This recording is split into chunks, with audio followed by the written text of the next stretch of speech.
When God wants to make a man powerful, He always shreds him into pieces first.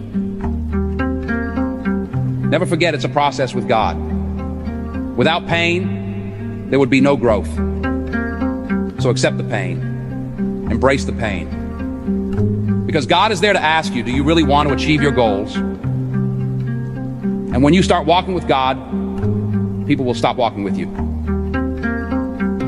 Not because they don't like you, but because you're about to sacrifice things they're not willing to sacrifice. And when God takes you to deep waters, not everyone will be able to swim with you. However, do not confuse movement with progress, because you can run in place but not get anything done.